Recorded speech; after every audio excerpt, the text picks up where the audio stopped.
Goedemiddag iedereen. We zijn er klaar voor. Ik heb eerst nog een kleine dienstmededeling. In de categorie Help eens een collega. Onze collega Karel Ives van de stad Sint-Niklaas is zijn iPad verloren. Dus als er iemand een iPad heeft gevonden of gezien, mocht hij die altijd aan ons bezorgen of als je Karel kent, aan Karel zelf. Goed, we zijn hier, het staat op scherm, Joe Taylor. Joe Taylor was vroeger het hoofd van de Britse Arts Marketing Association en nu werkt ze voor Maurice Hargreaves en McIntyre. Zij ondersteunen organisaties zoals het British Museum en Tate Modern en andere organisaties over gans de wereld in hun publieksontwikkeling. It's not about shared market. It's about shared market, not about market share. Joe, enlighten us, please. Thank you very much. I don't know what you just said, but I'm going to have to assume that it was all right. So good afternoon, everybody. Thank you so much for the opportunity to talk to you. And thank you also for allowing me to speak in English. Although, face it, if you weren't so generous, this will be the shortest ever keynote speech. My name is Joe Taylor, as has been mentioned. I'm a senior consultant for a company called Maurice Hargreaves McIntyre. We are an international strategic consultancy and research agency that specialises in the arts, culture and heritage sectors. So we help our clients, that are lots of arts and heritage and cultural organisations, succeed by remaining unequivocally vision-led and focused on the art, but at the same time by becoming increasingly more audience-focused. What I'd like to talk to you about today is an argument for collaborative marketing and audience development between venues and companies. So working together collaboratively to collectively accelerate the market for arts and culture. I'm going to ask at the beginning to start by asking you to imagine it's 1967. That's a good round number from where we are today. Partly I wouldn't have Microsoft PowerPoint at my disposal, but more importantly, when you get home, you have one TV channel in Dutch and one in French. You don't have the internet. You certainly don't have Netflix. So if you think about it, this means you have very limited, compared to today, in-home access to culture, to entertainment, to leisure, compared to how people were back then. A trip to the theatre, imagine, or a concert, or a museum exhibition could be an absolute highlight of a quite drab week. Obviously, digital has had a huge impact, and I'm not going to talk about digital particularly, but it has changed the way that we market to arts audiences. It changes the panels, the platforms, the communication methods. But I would argue that many other aspects of our models still resemble the models that we were using half a century ago. But these were really, really different times, with really different audiences, living in really different worlds and leading really different lives. So think about it. Perhaps it's not surprising that now we have a huge range of leisure activities and a huge range of culture, not least available to us in-home, sitting on our sofa, or wherever we choose to sit, in bed, on the toilet. This change is all well documented, but think about it, therefore, it's not perhaps surprising when new audiences are attracted to the arts that their attendance habits are radically different from their predecessors. So their frequency levels, we know from all of our research, are a fraction of the dedicated subscription-holding audiences that they're replacing. It's as if modern audiences simply won't behave. Modern audiences are both fickle and they are promiscuous, and this simply doesn't serve the objectives of the old-fashioned marketing model, the traditional marketing model, because a feature of conventional arts marketing, wisdom from the 70s and 80s, I would say, was to assert that promiscuity amongst audiences was bad. This is an excerpt from a book that was published in 1977, and it promoted the virtues of industrial-scale subscription, and it therefore looked down upon the single ticket buyer. In fact, it says, every time the single ticket buyer doesn't buy, he strikes us with a cruel blow, both financially and morally. It goes on to say, If he could but understand that by not coming, he has not permitted us to inform him, so to inspire him, so to entertain him. So it really does sort of shower a cascade of disdain on the single ticket buyer in this instance. But I worry, if I'm honest, that this sentiment still pervades a little bit amongst our arts organisations.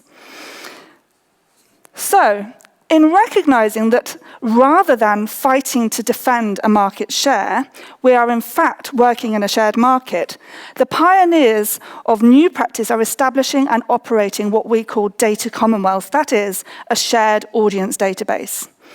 This is allowing them to actively and collaboratively talk to each other's audiences, sharing campaigns, and they're seeing real results. We're not the first to have suggested this, by the way. Go back to, I think this was published in 1966 in the UK.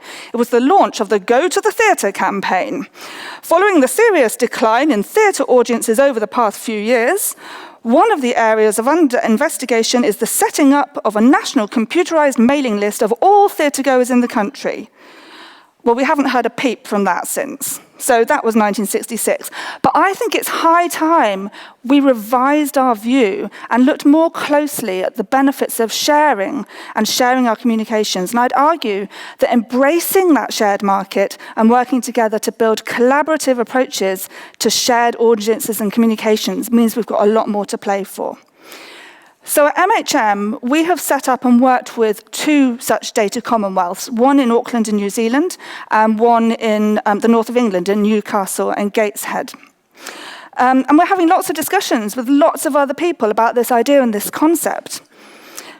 But from our experience, even after a number of roundtable meetings with staff members of would-be collaborating organisations, various representatives of those would-be collaborative organisations raise very similar, or let's be honest, the same concerns and objections to working in this way. I think this is because ideas about building and defending market share, and therefore fiercely protecting your database, runs very deep and runs historically. So what I would like to do today is share these objections with you and then provide you with a rational counter-explanation. Okay. This is the first, in a nutshell. It's commercial suicide. This is the fear that people say, but what if I share my contacts database, my audiences, with these other arts organisations, and they abandon me, and they run off, and they start going out with the other organisations instead? It's a little bit like at school, in the playground, what if my best friend goes off with somebody else? These heart-for audiences will not abandon you. They're already going to other places. You can't pretend that the other places don't exist. But first of all, I'd like to say, well, could we not have a little bit more faith in our own product and also a little bit more respect for the audience? The reality is, the more invitations and the more information that we send to people, the more active they get. So instead of competing for a slice of a finite marketing cake, why don't we bake together a much bigger audience cake? There's a key insight here which I can share from both our projects in the UK and in New Zealand, which I'll be honest, actually surprised me to the degree to which we found this, which is that each of these audiences, so in each of those instances we had 11, 12 organisations working together, is not discrete. There is already huge overlap, but you might not know it by looking at the audience's databases. We found that almost the entire market sat on one or other of their databases, but the crossover was relatively limited. But when we surveyed the audiences, they had either been or were very open to going to almost all of the organisations in question.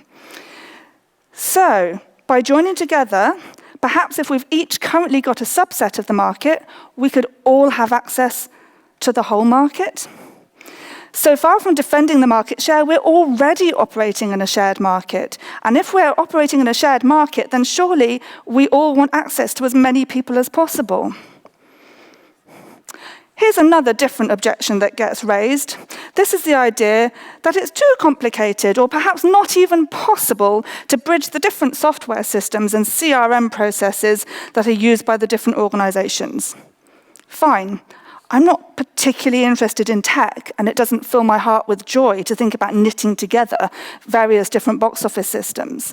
So for this reason, the data commonwealths that we've worked with don't seek to create a superstructure that knits together each different software system or CRM system. Rather, it focuses on collecting only what is needed to run the data commonwealth on a separate system. So instead of the full ticketing history being pulled out from every theatre and every concert hall and so on, it collects just the contact information from that theatre and then augments it with vital new insights that will allow us to operate the data commonwealth as effectively as possible. And that's data that those individual databases actually rarely hold. So that will include demographics, art form preferences, which venue have you heard of, which venue are you interested in going to, which venue have you been to before, all these other profiling questions, but crucially, really deep, insightful segmentation. And in our instance, we've been using culture segments, which I'm going to talk a little bit about later and go into in much more detail in the breakout session after this. So, the next thing along the database question that people say is, data protection, GDPR. Similarly, the idea that we're not legally allowed to share our data with each other.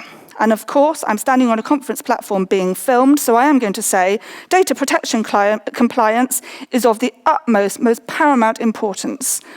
However, in a data commonwealth, the way that we've been doing it is that no organization actually shares the source data with any other organization. Instead, they invite everybody on all of their database to join a new database where fresh permission has been sought, so it is in compliance with all of the values as well as laws of data protection. So principle, guidance, everything is covered. But I'm thinking, I was listening this morning to the keynote speech. I was understanding very little, but I was gleaning things. Perhaps you already have the bones of your data commonwealth, which is the ERT pass. We need to come on to segmentation to think about how that would work in the way that I'm talking. But to hold that thought in mind. Now, this is another objection. I love this one. How many of you have sat in a meeting previously? Before I became a consultant, I spent 18 years working in arts organizations in marketing roles. And how many of you have sat in a meeting and everyone said, your idea is really good. Yeah, that would be much better than what we're planning to do. That would be much better return on investment. We'd get a much better response rate. Problem is all the budgets are already allocated. Yeah, so this is the idea that running a data commonwealth or collaborating will lose money rather than make money. If that were the case, I would not be suggesting it to you. So yes, there is an overhead cost established with operating a system of working together. And of course, there's marginal costs each time you run a campaign. But such is the power and such is the effectiveness of this approach, the campaigns that we've seen, the pilot campaigns, have delivered a fantastic response rate, better than the average campaign response rate. Of course, I must mention that the profitability of such a venture does largely depend on scale, because the overheads and the campaign runnings are roughly the same cost if you had a 3,000 database as if you had a 30,000 database. So the bigger the database, the higher the profit becomes, the return will increase. But once it's up and running, campaigns should start making money, producing a financial return. In short, a data commonwealth should be self-sustaining. But I guess another deep-running, deep-seated thing that we maybe hold on to is that audience development is often seen as a expensive, loss-making, or with no tangible benefits, no tangible returns by our colleagues, except perhaps in the very long run. This is not such a scheme. This is a hard-headed financial investment that we would suggest. Now, this is where I think back to your potential data commonwealth that you already have a version of.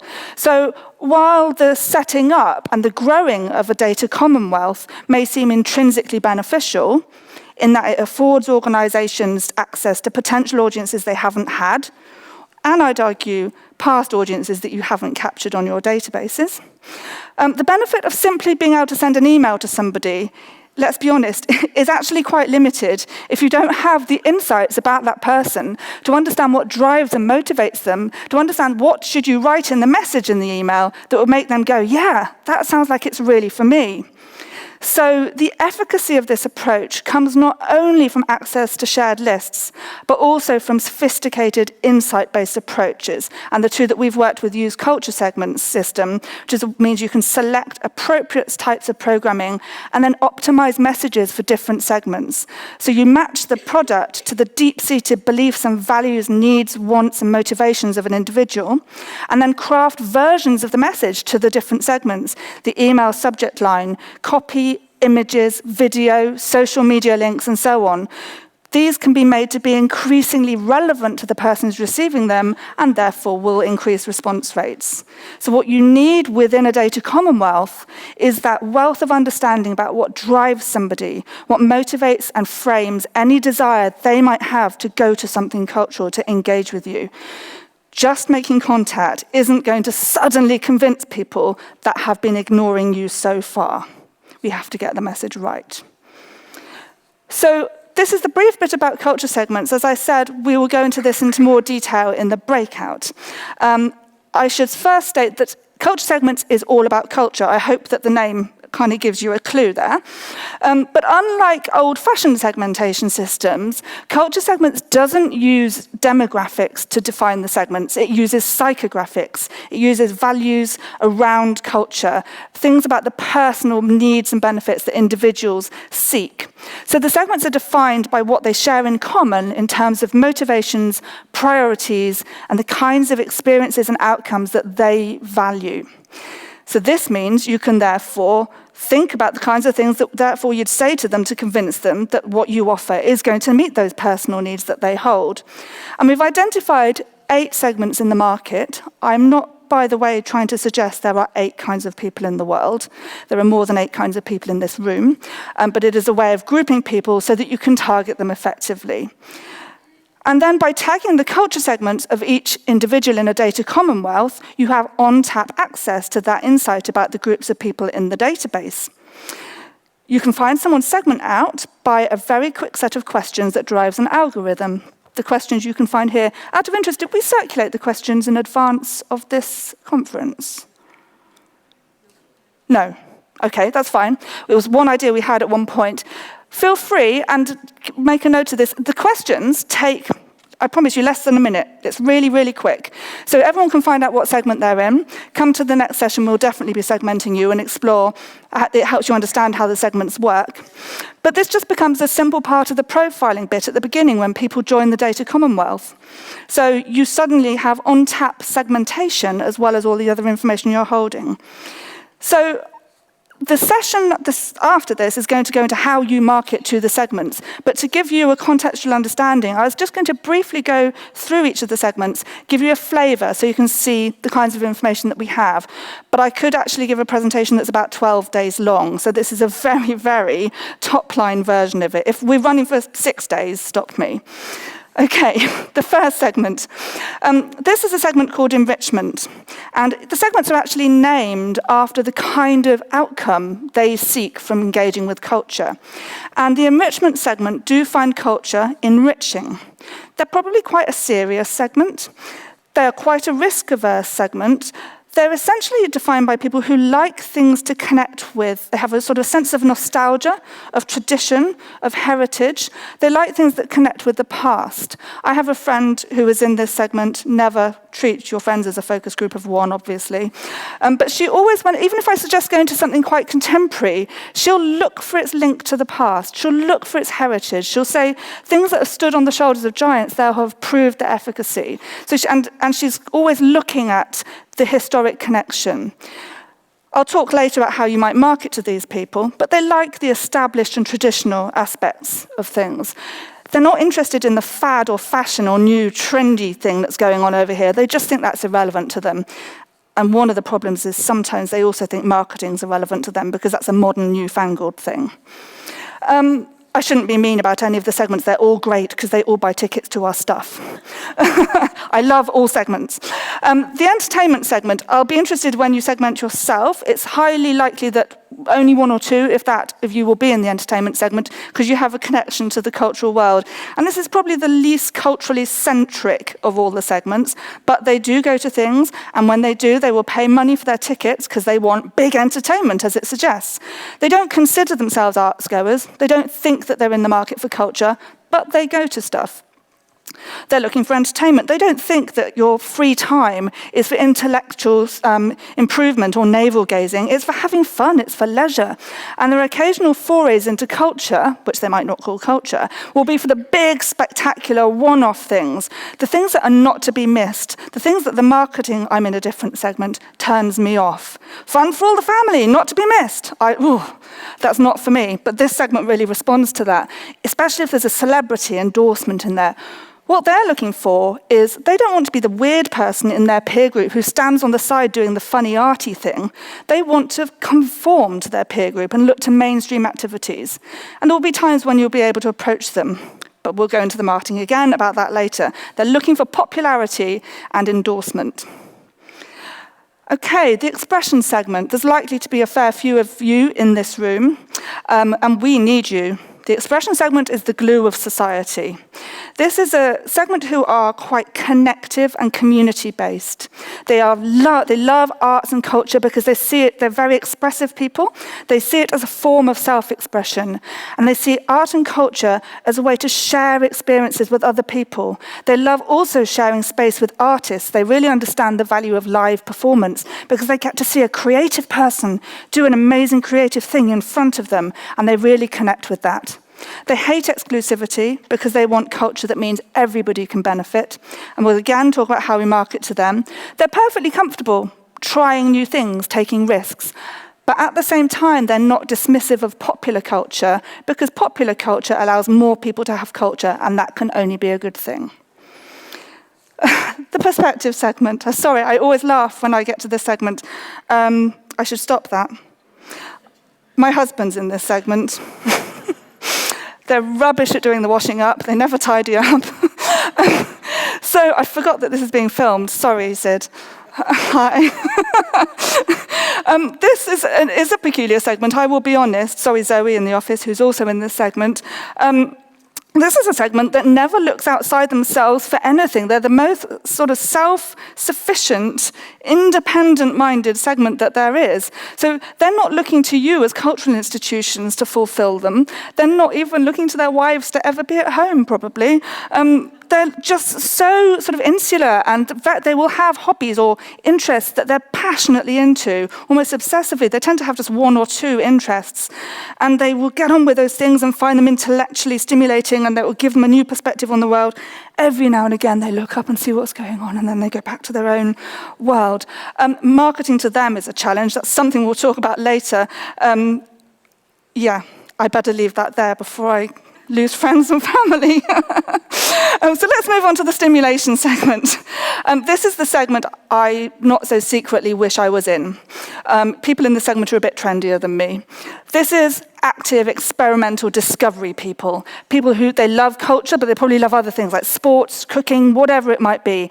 They're looking for new experiences all the time. They're looking for new ways to engage, new ways to see the world. They're like ideas magpies, constantly trying to have new kinds of outcomes. These are the people that always, if there's a new trendy venue who's opened up, they've definitely been there because they pride themselves on being ahead of the curve. They talk about themselves as being risk takers. They're proud of their digital presence. They're proud that their peer groups say, what's cool now, what's hot at the moment. They really love that. They will say they like the cutting edge. I might challenge them and say, is it not just that you get a bit bored quite quickly and you like sort of novelty and variety? We'll let that lie. But they tend to be into cool things, interesting things, anything that's quirky, unusual, different, has an intellectual twist to it, that will stimulate them. I'll move on to the affirmation segment. This is a segment for whom nothing happens by accident. These make really good colleagues, by the way. They are very, very deliberative, very conscientious, always keen to get things right, always keen to do the right thing. And culture comes in here where they're doing the right thing by themselves by going to culture because it's self-improving and they feel affirmation of the fact that they've engaged with culture. So it's a way of doing something that's worthwhile with your leisure time, but is also fun because they too are sociable, like the stimulation segment is sociable.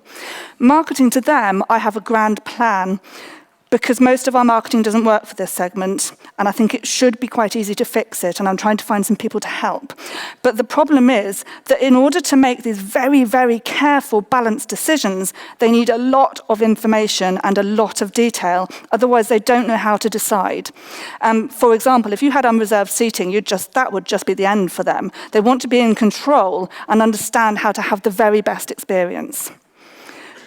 The release segment, I don't know how many of you will be in the release segment, but this is a segment of people who typically feel that their everything is too much, is too busy, too many conflicts on their time, too many other things they should be doing. They'd love to go to more culture, but it's quite difficult because that and that and that need doing, and I should look after this, and so needs me for this.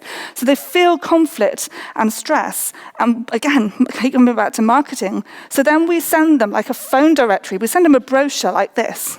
They haven't got the time or the inclination to wade through that. They need the one email that says, here's the cool thing to do, this is how to get your ticket, we've already organised your taxi, we've dry cleaned your suit, we've booked you a table in the restaurant, your friends, we're going to ring them now, and just make it easy for them.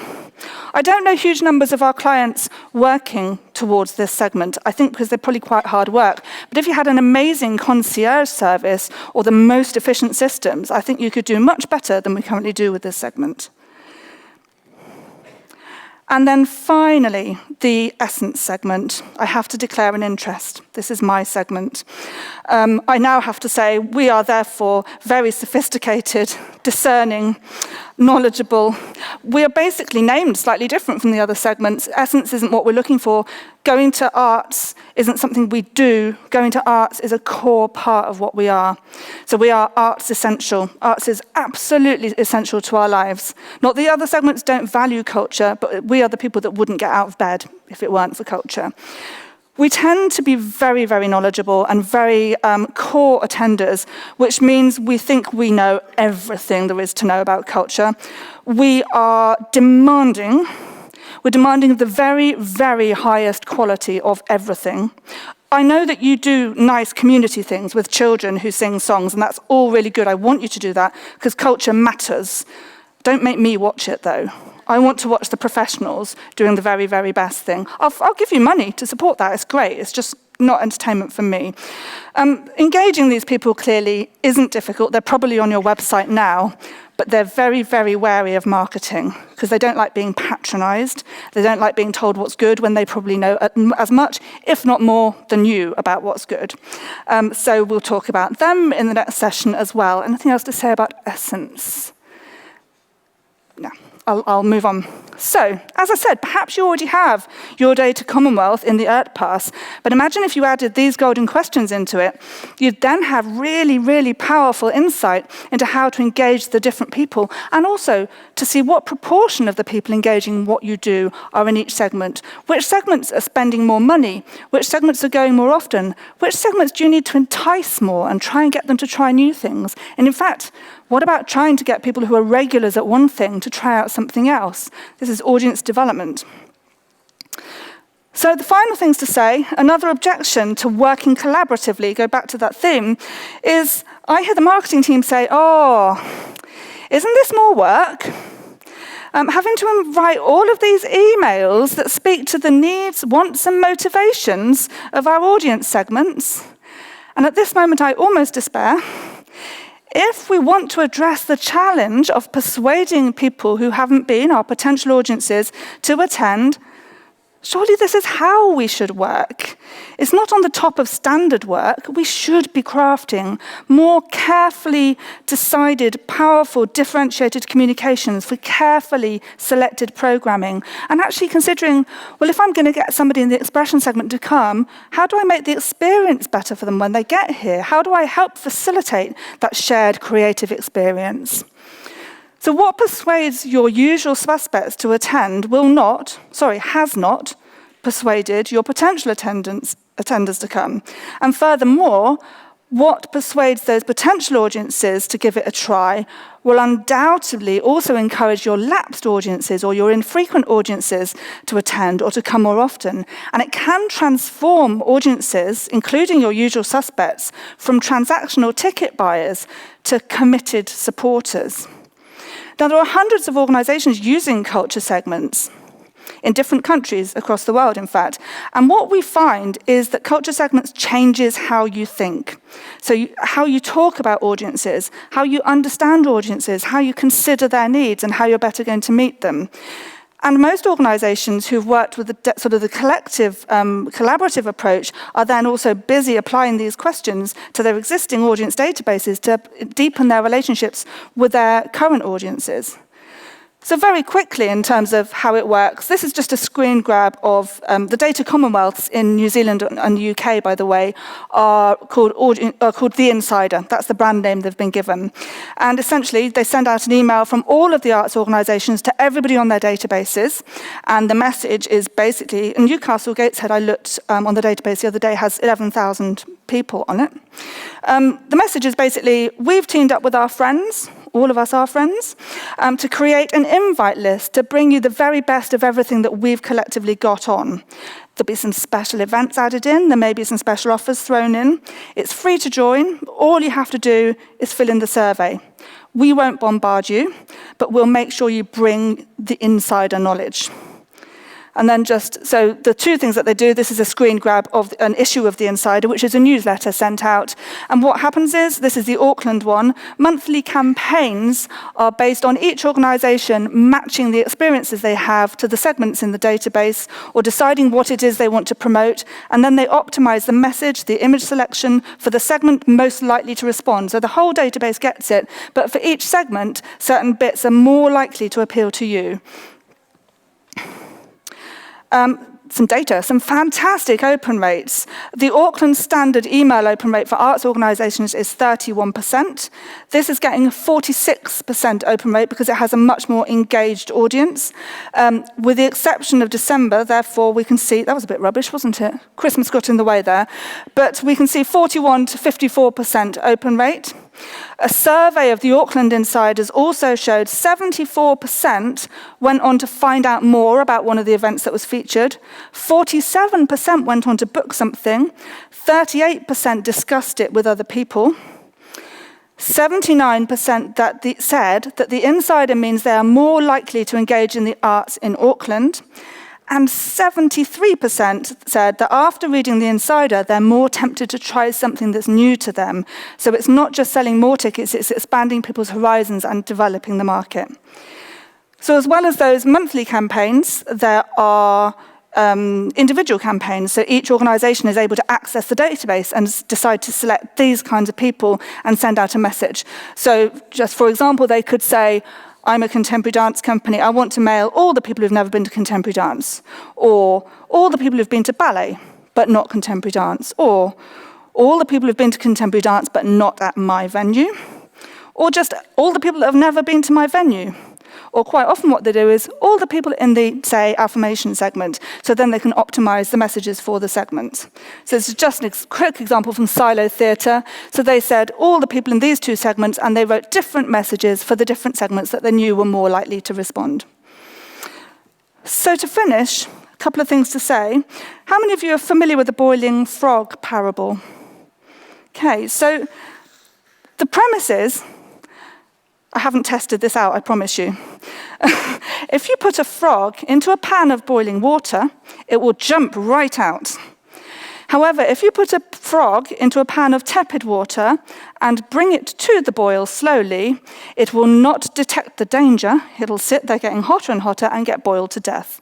As I said, I have not tested this. But the story is often used as a metaphor for our inability to be aware of or react to changing circumstances or to detect threats that arise gradually. And I think that the arts and culture sector just needs to think about this all the time. As I said, we need to revise our view that we're operating in a place where we need to defend market share. There's nothing to be gained from that fierce protection. It's expensive. But working together using shared approaches that employ powerful segmentation could really accelerate the market for our wonderful offer. And collaboration doesn't have to be through data commonwealths. There's other ways of forming consortia and working together. But I think let's just finish by saying let's not forget why we're doing this and why I believe the market is there for us to work with. Because of what arts organisations do, I hope we all share this view that we offer people authenticity. We offer people the chance to get up close to some truly ancient, mind-blowing objects. We provide people experiences of watching performances in an intimate setting that offer you a completely new world view. We offer emotionally cathartic moments, intellectual stimulation, or just a really good belly laugh sometimes. We stimulate social interaction. We enable people to join communities of interest, to gain experiences through shared experience.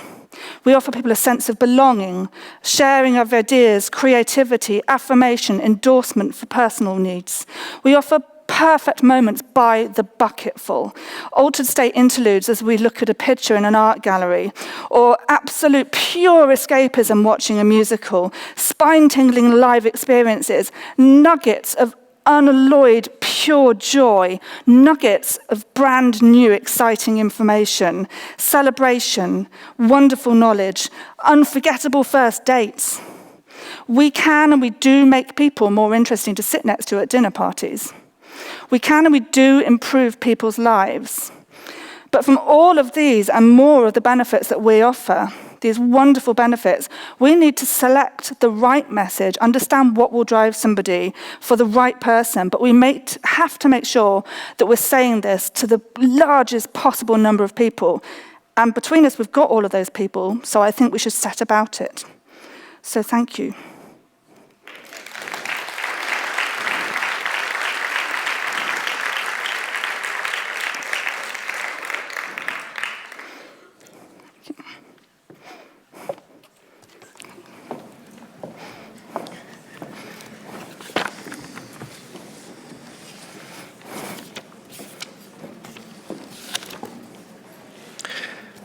Goed, dat was het. Super interessant vond ik zelf. De mensen die nu Jo willen blijven volgen, die kunnen haar volgen naar de Studio -1. Daar gaan we segmenteren op basis van waarden.